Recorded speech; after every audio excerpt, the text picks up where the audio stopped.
Hello everybody, welcome to part 2. Making Marvel films better. Infinity Saga Phase 1.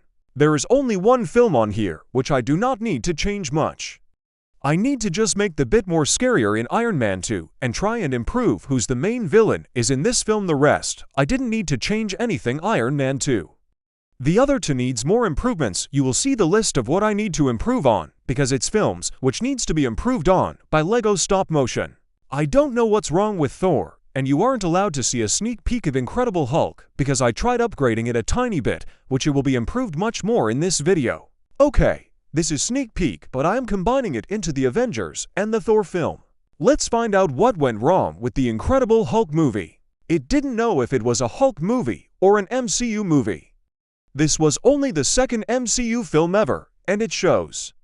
The movie is torn between being a grounded tragic monster film, being a shared universe superhero movie, so it never fully commits to either. 2. Bruce Banner is emotionally distant. Edward Norton's Bruce is quiet, isolated, constantly running.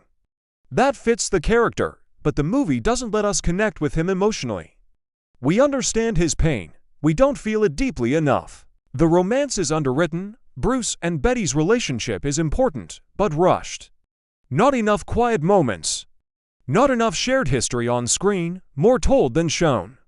So when the movie leans on their emotional bond, it doesn't hit as hard as it should. Abomination is all muscle, no meaning. The Abomination should be what Bruce becomes if he gives in completely. Instead, he's just angrier, more violent, wants a bigger fight.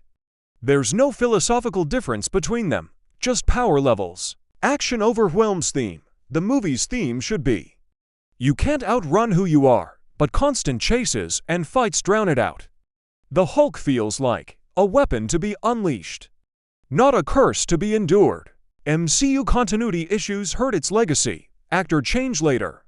Tone doesn't match later Hulk appearances, feels disconnected from the Avengers. This makes it feel lesser in hindsight, even if that wasn't its fault at the time. The core problem: the Incredible Hulk never fully embraced the tragedy of Bruce Banner. It wanted to be a monster movie, but kept rushing back to explosions. How it could have been better: quick fixes. Fewer action scenes, more quiet tension. Make Abomination represent Bruce's worst fear. Deepen Bruce and Betty's bond. Let Hulk feel scary, not just cool. Bruce Banner is still hiding, moving from place to place, helping people quietly. Stunning gamma radiation, not to cure himself anymore. Bruce VO, I stopped trying to kill the monster. Now I'm trying to understand it. This is growth. Part 1. Thor before the Avengers recontextualized. Thor's past short, visual, quick flashbacks during the Avengers.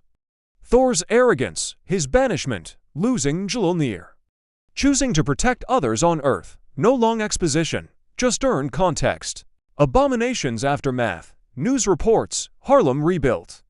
Ross disgraced, but obsessed. Hulk is feared, not thanked. Bruce learns the world will never see him as a hero. That hurts, but he accepts it. PRT2, enter Nick Fury. India, remote village. Bruce treats the sick. A shadow enters. Fury, Dr. Banner. You're hard to find for a reason. Bruce is defensive. Bruce! If this is about the Hulk, I'm not interested. Fury! It's about something worse. Fury shows footage. Thor arriving. The Tesseract activating. Fury! You're not the biggest monster anymore. This hooks Bruce! Part 2. Loki's motivation made personal. Loki isn't just a villain. He's the brother who was always second. The one who learned the truth too late. The one who believes power is the only love language. Thor knows this. That makes him dangerous. Part 3. Thor arrives earlier and stronger. Germany scene upgraded. Thor arrives earlier in the film, not halfway through, when Loki is captured by Captain America and Iron Man. The sky breaks open. Thor lands. Thor. He belongs to Asgard. This instantly raises the stakes. Thor versus Iron Man versus Cap. Shorter, smarter. The fight isn't just spectacle. Thor holds back. He's testing them. Thor to Cap. You fight with honor. Thor already respects Steve. Part 4. Thor on the helicarrier key fix. Thor doesn't just argue, he listens. Thor and Bruce. Thor sees Hulk as a cursed warrior, not a weapon. Thor. In my realm, strength without wisdom destroys kingdoms. Bruce feels understood. Thor and Steve. Two warriors shaped by humility. Steve. Power doesn't make you fit to lead. Thor nods. He's already learned this lesson.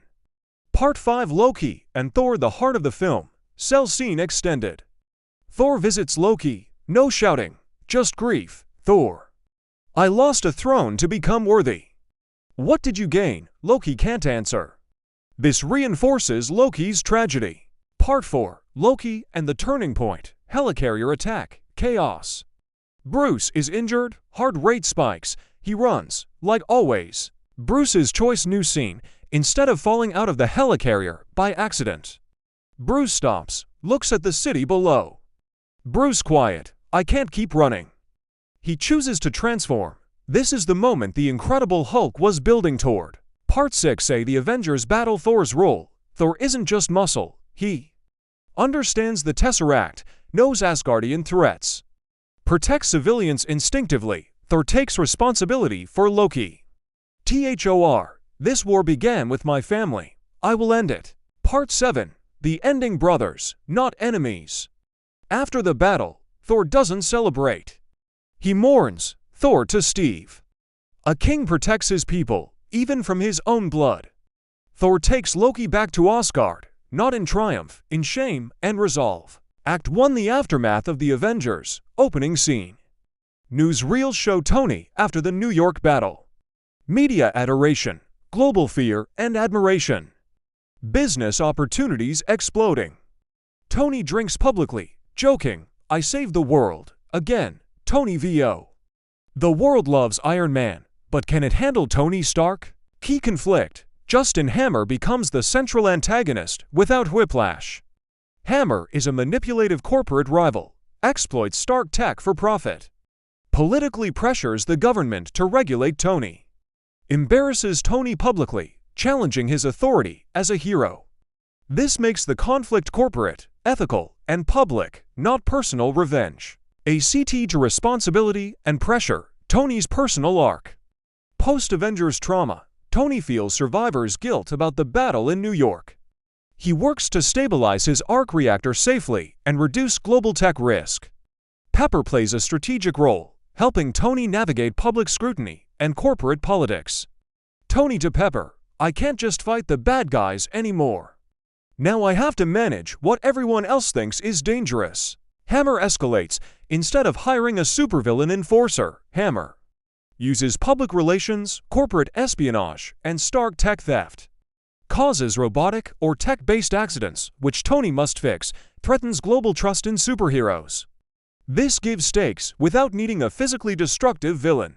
A CT3 strategic battle, the climax revolves around Tony versus Hammer's tech empire, not Whiplash's vendetta.